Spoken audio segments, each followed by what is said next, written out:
you hear that, Jose?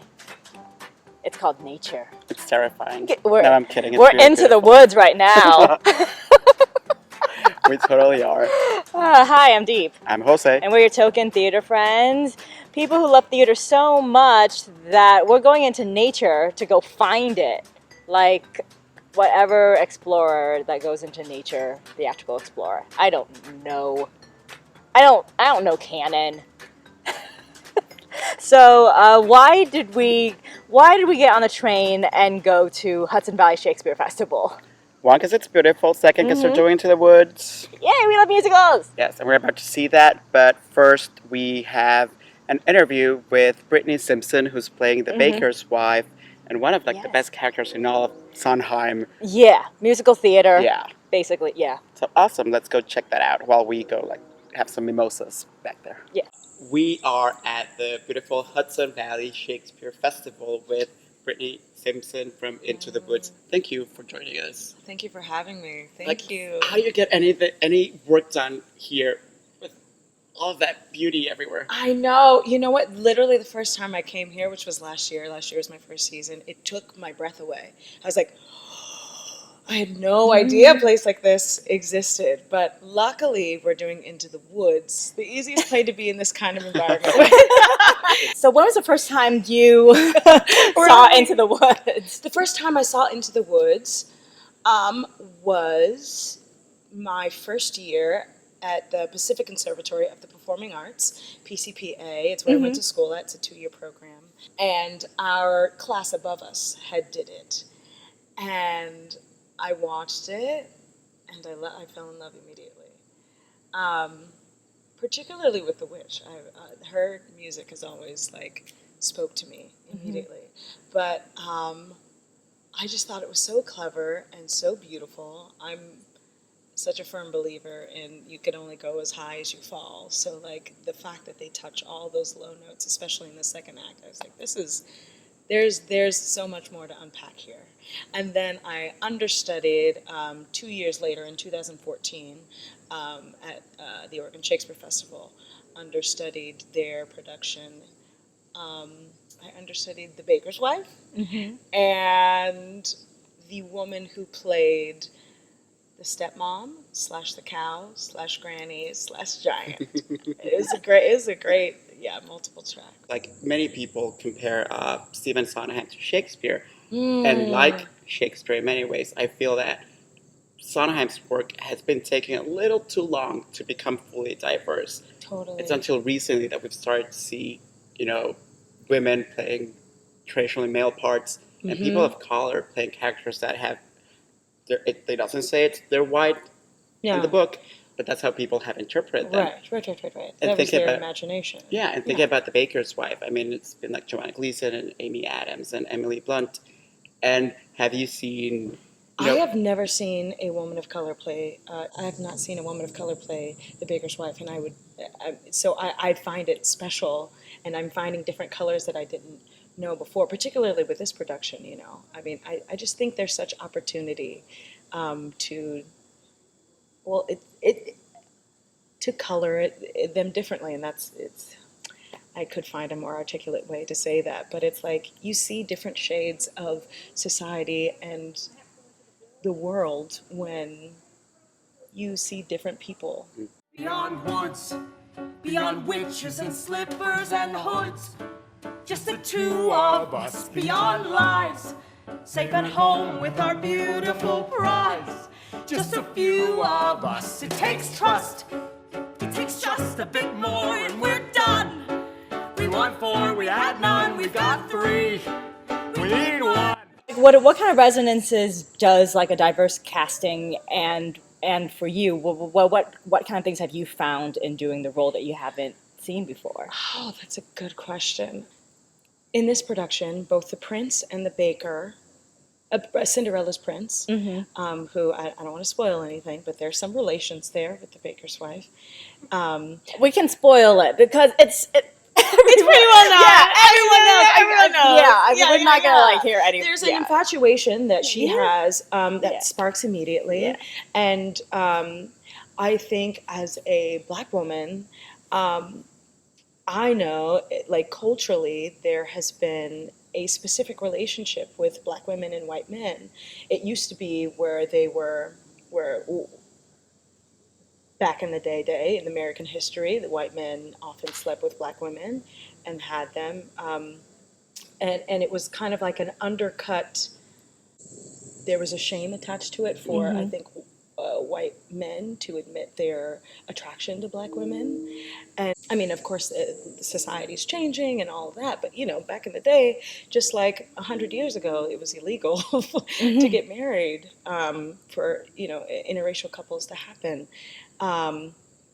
So I think there's something interesting about the prince being white and her infatuation with him and his status and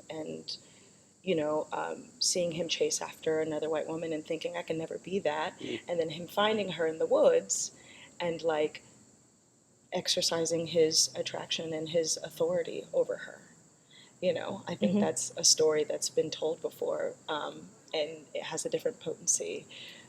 And then, for her husband also to be white, it seems like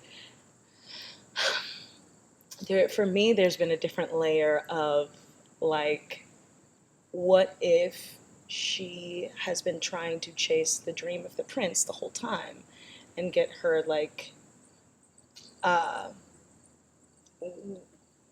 feel important in society somehow. And then she gets into this relationship. I mean, it's a work relationship mostly, they are working partners. But there's that fantasy that she's always had of like him being a prince, and him being someone who can add value to her, or make her feel loved or make her feel important in this world that I've kind of tapped into personally. It's not something that everybody knows about, but I think it's a story that I would see if I saw a black woman play opposite of two white men, Yeah. And then she finally has an orgasm and a giant kills her. Hello. It's like, we must punish you. Yeah. You're going to be, yeah, exactly. She finally has an orgasm. That's really what it is. Yeah. And yeah, that's it. You nailed it. And I always get so angry. That's why in many ways, like, I love the junior version of Into the Woods. Oh, Because yeah. that doesn't happen to her. Yeah. Everyone gets a happy ending in that Everyone gets a version. happy ending. Oh, that's so funny. That is so funny. Into the Woods is the first musical that Hudson Valley Shakespeare Festival has ever done. And last year you were in Taming of the Shrew, which was not mic'd, and Into the Woods is. And can you talk a little bit about what just like having microphones, how does that change the way you approach the work and the process? I was always told that the microphone enhances the energy that you already have. So like, and it's really a trap for actors to fall into, to like, go into an energy that's like that's this personal because we have a microphone. But when you're out there, I try and speak as if I didn't have a microphone, and they can adjust. But like, so I think the microphones, I'm grateful for them, but I don't use them as an opportunity to like fall back in energy, because you can really tell when someone's microphoned and they're just like, yeah, phoning it in. Exactly. They're not giving as much because they know they're mic'd. It's like, well, yeah. You still need the same energy, like you're projecting to an audience outside, competing with the weather, competing with the rain, competing with the wind, competing with like the void that is this whole outdoor. If you speak upstage of the tent, your sound just like leaves. Like getting to do this show in the woods is, I think, a rarity. Yeah. There's an energy that the trees give and that the wind gives and that the water gives. Our opening night, there was like a lightning storm before it started raining. And like, the witch is out there singing The Last Midnight and like bolts of lightning lighting up the sky behind her. It's like something that you can't write. It's like when God chooses to play with you, on stage. You can't really beat it. Well, you're safe out of sight in yourself, but where everything's wrong, but where everything's right and you know that you'll never belong. And whichever you pick, do it quick, 'cause you're starting to stick to the steps of the past. want to talk to you about like what made you want to do this as a profession. What was your aspiration starting out as an actor, and how did you do it? I think it always called to me. So there was like little seeds planted, and I never knew why. It feels more like a purpose calling, you know. Some things that you just like can't explain why you are where you are. Like when I didn't beg my mom to take classes. You know, I was never like an overtly ambitious child, and I wish I was. I wish I was like, Mom, put me in dance classes because that would really benefit me right now. You're an actor who moves. I'm an actor who moves. I can give it to you now, but ask me to do a fouette and I will break a leg. I remember when I was 9, we were supposed to write a report about us, about where we want to travel to and about what we want to do when we grow up. And I wrote artist, singer, actor, dancer. And I didn't know why. And I never touched it. And then when I was 16, I had gotten, my mom took me off of the cheerleading team, and which made me really sad. But it opened up me being able to join theater class. I joined theater class, and we did this Halloween show. And I had no lines. I was painted all white, and I had a long black wig on. Oh, And, yeah, right. So it was. I think it was the year The Grudge came out. So I had no lines. I just screamed. And afterwards, my psychology/Spanish teacher came up to me and told me, "You know, this is what you're supposed to be doing for the rest of your life, right?" And I said, "Oh, okay." And it was just something clicked in me. Something clicked in me. You know, sometimes your body and your spirit knows things before your mind puts it together. And there's things too that your mind will never put together, and it's fine. You know, that's one of them. And so it was from then on, from high school. Then I went to community college, and then I went to PCPA. But I knew that was going to be my plan A. And so I think storytelling is a passion, but really the connection between the audience and the business, the profession of like evoking empathy is really a passion of mine. Yeah.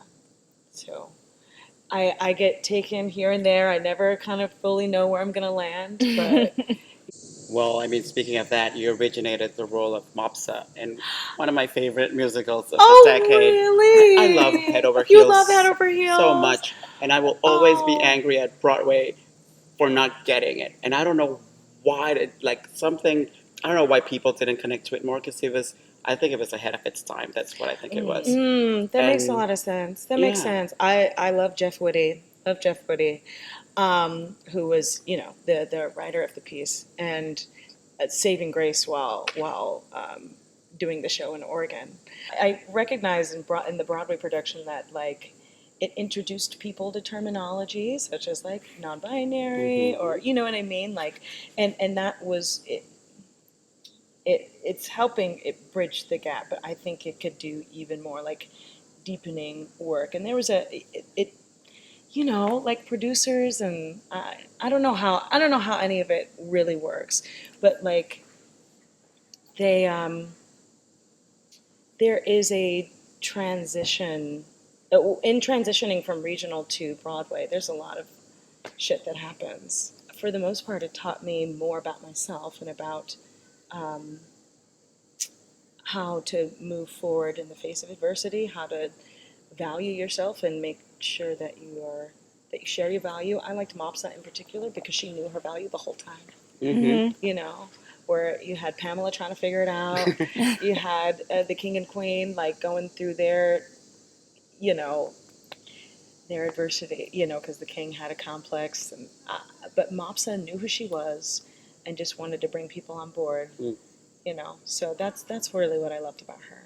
I'm curious about like the development process of a piece like that, and you know, going to Broadway, people leave, people come in, and so for you as an actor, like how do you get past the oh, I didn't get picked for this, but I still have to work. Right. You know, I mean, it happens so much more often than you would think, especially, I mean, Great Society is going back on Broadway. I know of a lot of things that originated at OSF. Yeah. That, you know, went to Broadway because they're making a lot of stuff. They're making a lot of stuff. And it gets messy, it gets gritty, you know. I think for that show I wasn't up for it, and I think because of all the things that had transpired, I was okay with not being a part of that process. I was okay with it being for other people. But it can get as crazy as what you would think.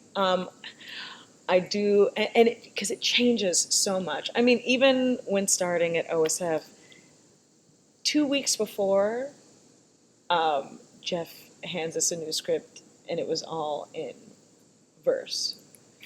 Before that, it was in prose. 2 weeks before we started rehearsal. That's not nice. But he was inspired, right? So like, it's not nice, but it's like that's the way it goes, and it's good, you know. As we learn in this, like it might not be nice, it might not be good, but it's right, and for that, it was really right, you know. But there's so much that they want celebrities, they want, you know, people who they think are going to sell tickets, and I'm like, yo, everyone was a newcomer at some point. I don't know why y'all don't trust the work. That's what it really shows to me. Yeah. Is when you need a celebrity, you don't trust the work. Yeah. And the more and more we get about, the more and more money is the idol, and I guess it has to be, but like, it feels like the quality can be sacrificed a lot of the times. Yeah. You're one of the only actors who I can think of that's been both in a production of The Wizard of Oz, but also of The Wiz. And The Wiz. Yeah, and I wonder, you know, I'm a huge, like, I have freaking Judy tattooed on Come my arm. on, Judy! So, Yes, yeah. that's gorgeous. Oh, thank you. Yes. Having explored the same world through what are two very different lenses. Because The Wiz, I love how unapologetically black it is. And Absolutely. it celebrates African American culture and black culture in this way that it's always like, yes. And, you know, what keeps attracting you to Oz, and how was it to be doing the same story in a way from a white and from a black lens? Yeah. I think the mic's gonna pick up this wind. Oh. Ooh, it's the Wicked Witch of the West. It's the Wicked Witch. She's like, you're talking about me. I remember when I played in the Wizard of Oz, that was at PCPA, and I had went up to the artistic director and had a meeting with him and asked him, like, I just want to know that I got this role because I was the best and not because this is a push for diversity. That you're having. You know, I just had a complex about it because, you know, Not a lot of people would actually ask the question though. Yeah. To the artistic director. I tend to do that kind of stuff. Just like I just, you know what I mean? Like, you know, and more so, I mean, it might have been driven by ego or whatever, you know. I'm like, I just want to know that I got it because I'm good and not because we're trying to be progressive. Right. And which I feel like it's a huge trend at the moment, and I feel sometimes that it's genuine and sometimes that it's because it's lucrative, you know. But at that time, even just 7 years ago, it wasn't, and he said, you got it because you got it, you know. So I had to not apologize for being a black person amongst mostly white cast and mostly white audience then. And I remember in The Wiz, collectively, the first time, after the first preview, we had a meeting, like, as a team. Robert O'Hara had directed that piece, so we had a black director, and we all sat and talked about what it was like to do this show in front of a whole bunch of white people. The culture of others is commonly perceived as stereotypes. Is as stereotypical. Like, this is a stereotypical thing that black people do, or this is a stereotypical like, oh yes, of course they would talk in this accent. Of course they would sing it this Yeah. way, or of course, you know what I mean. I feel like other cultures can identify, but Black culture in particular, because of our history, I feel like the credit of culture is not really given, and so that for me was a journey of reaching the idea of like, this is us sharing our culture, and not just our people, not just things that we do. This is our culture. This was developed. This sound was developed by us. This joy, this banter, these getting past like apologizing for who we are, was awesome.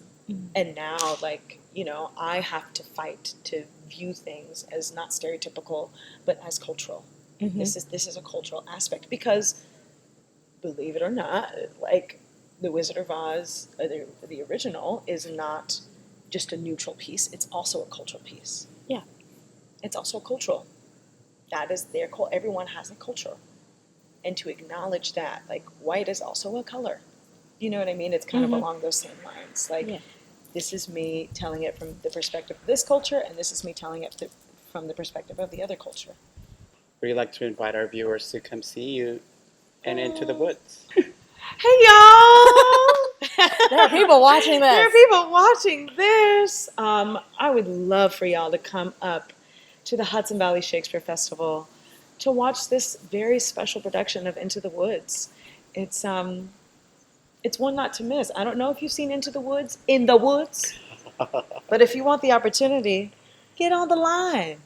The Metro North. Come pay us a visit. I don't think you'll regret it. Yeah. And you're going through September 8th. Awesome. Come, it's beautiful out here. Oh, And she's magic, so come. oh, thank you. Someone has to shield you from the world. Stay with me.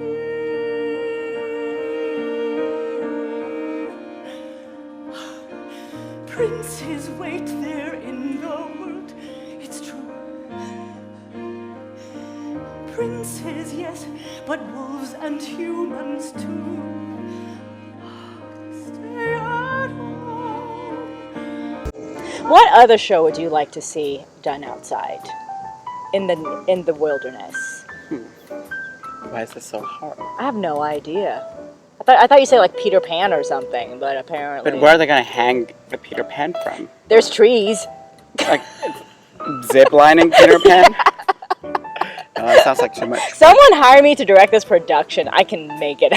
I mean, last year you did the Sound of Music outside. So maybe the So Sound it's- of Music for the Alps part? Yeah. Thank you all for watching. What is the best show you've seen outside? Let us know in the comments. The Lion King. And if you like our videos, please, like it. There's a little hand there. And please subscribe to get notifications for when we have new videos. And if you have suggestions / preferences for who you think we should talk to in the theater world, then let us know. Oh, and remember, theater's more fun when you take a friend. Outside and have drinks with them. Outside, yeah. Bye. Bye.